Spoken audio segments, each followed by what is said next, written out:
My name's Dr. Hubert Danso. I'm the CEO and Chairman of Africa Investor, an institutional infrastructure investment group focused on Africa. I also chair the African Union's institutional investor group called the Continental Business Network, as well as the African Green Infrastructure Investment Bank. I also chair the CFA New York Society's Global Asset Owners Council. Fantastic. So what are some of the barriers to mobilizing private sector finance for climate and green growth in Africa? Well, I would first start off by saying Africa represents one of the generational investment opportunities of our time. But we really do need to get to scale, and there are some barriers that are right in front of us that we need to be able to address. I think one of the barriers is the under public investment in creating the conditions to develop bankable, investable project pipelines at scale.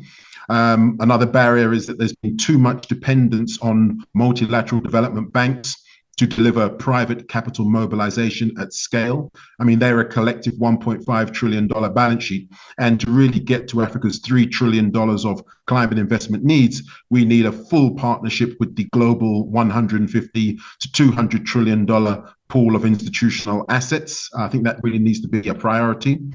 I think another key barrier has really been the lack of value that we add to our critical minerals, and therefore we've had a low level of green industrialization, and therefore have been slightly disintermediated with the $10 trillion per annum and growing global green industrial economy. And of course, we've been therefore exporting a lot of our value.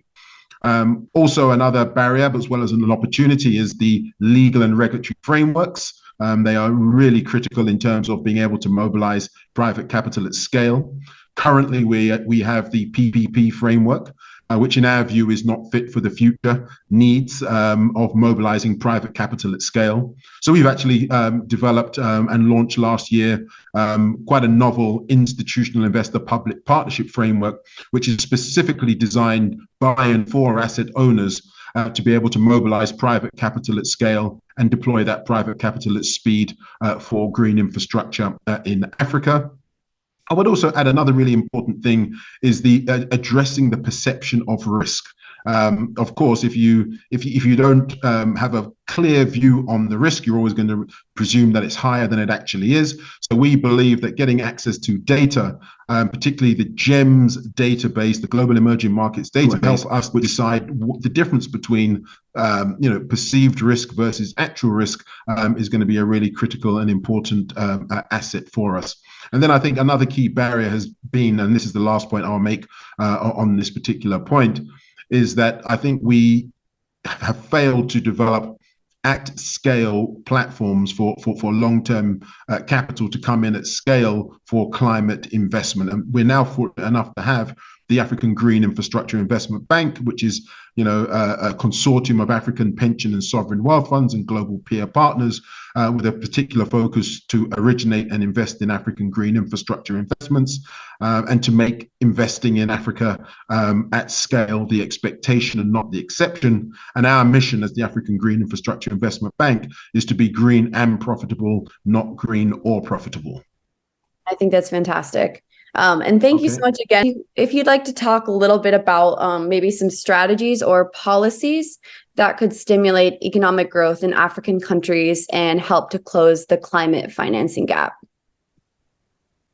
Yes, closing the climate financing gap is absolutely a critical issue, but we actually call it the climate investment gap.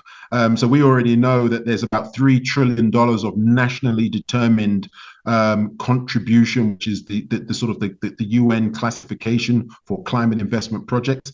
Our sort of continental investment opportunity set is about $3 trillion required between now and 2030. But to put that in context, we effectively have less than 7 years to mobilize this amount of capital.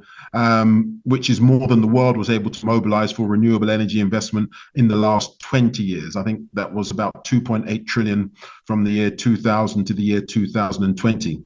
What does that mean? That means that we really need new paradigms. And as I sort of mentioned earlier, principally, we need to make development investable rather than make investment developmental. And that way we have a better access to a much larger pool of our 150 to $200 trillion worth of assets.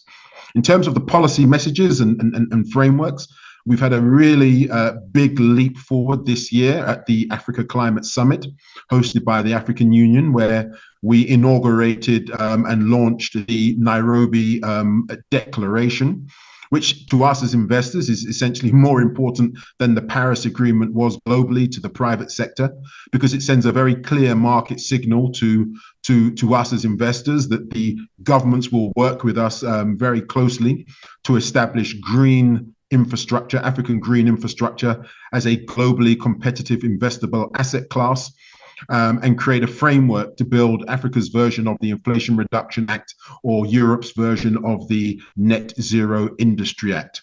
And I think another key signal in terms of that's a really positive takeaway is that we're moving away from the MDB blended debt financing model to one that is much more about a blended investment model, more equity rather than debt-driven institutional investor public partnerships. I think another key policy move and another key strategic institutional investor public partnership is that the continent is pursuing green industrial cities as a strategy, which is based on investable energy corridors to fuel the regional as well as the global green industrial economy, to be able to access global offtakes for our critical minerals, really taking advantage of being able to decarbonize manufacturing. And this represents a really good opportunity for us as investors, because instead of just investing in the extractive position, which, for example, I'll give you an example, the electric vehicle manufacturing industry. If we just focused on some of the value proposition around the extractive component, that could represent about a $9 billion investment opportunity in terms of market sort of size. But then when we add value to that exact same endowment, by processing it, the value then, increases to about 40 to 50 billion. If you then go the next step and start investing in the EV value chain related infrastructure, you've actually created a $7 trillion investment market opportunity. And that's the opportunities that we see, that we have plenty of those across the continent if we can work strategically through these particular green industrial cities. I think another key issue and a really transformative policy is the introduction of the concept of a priority investor status, which is essentially extending to investors, to climate investors in particular, a very similar dispensation to what the MDBs receive under the current heading of the preferred creditor status. This will actually give governments as well as our pools of capital almost priority status in the same way that MDBs get preferred creditor status, opening up, de-risking our participation quite considerably. And I think lastly, just in terms of some of the a priority policy that could be particularly interesting is the provision of tax incentives for platforms like the African Green Infrastructure Investment Bank to invest in green and climate related infrastructure projects, particularly the nationally determined contribution related projects. Thanks for sharing your thoughts on that. That was, it was very interesting to hear about. In light of COP28 coming up in November in Egypt this year, what are some of the green infrastructure objectives you're looking at? Yes, I think COP28 is going to be a really important COP. I think is coming during a year that we've just had the Sustainable Development Goals review. We've had the new Financial Pact Summit hosted by President Macron. And this particular COP is no ordinary COP because it's the COP that is focused on a global stocktake of where we are and where we need to go. So I think for us, what we're hoping to see and what we're pushing to see, particularly in terms of investment in green infrastructure, is that there's going to be a reset on the private capital mobilization market failure, which is currently sort of led by the public sector, and we believe that should absolutely be led by the institutional market, by the private sector. We believe that if you want to mobilize public capital at scale, you shouldn't ask the private sector to lead that effort. And conversely, if you want to mobilize private capital at scale, you shouldn't expect the public sector to do a better job at that than the private sector. So private sector leadership on pipeline development, especially on NDC projects, we think is a critical opportunity that COP28 can foster. I think, as I've talked about green industrialization, we want to see technology investment partnerships and a strategic consensus on aligning global offtakes for green technologies, especially from African green industrial cities. And again, those are very similar to what have recently been launched by the US government called green hydrogen hubs, really attractive for the private sector and very investable environments. I think we would also like to see, ultimately COP28 foster climate investment statesmanship.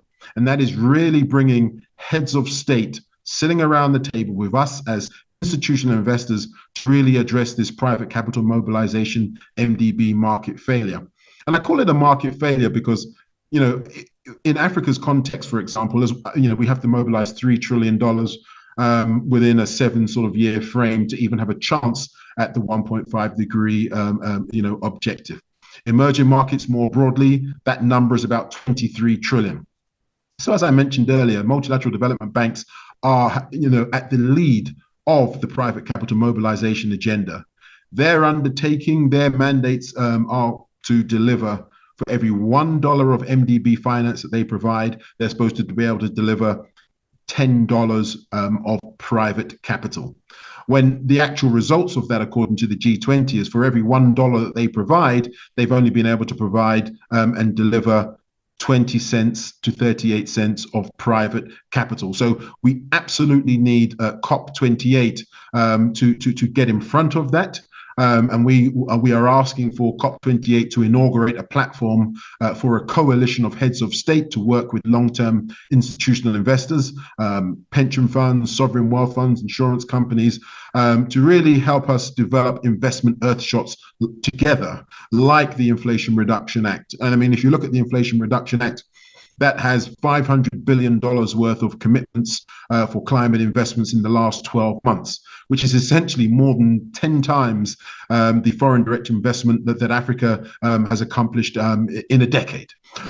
So that's what we really want COP28 to deliver, this coalition of heads of state working with long-term institutional investors to really transform Africa's prospects and competitiveness to get access to the global green industrial economy and to be able to deliver market-appropriate and competitive returns for us as institutional investors.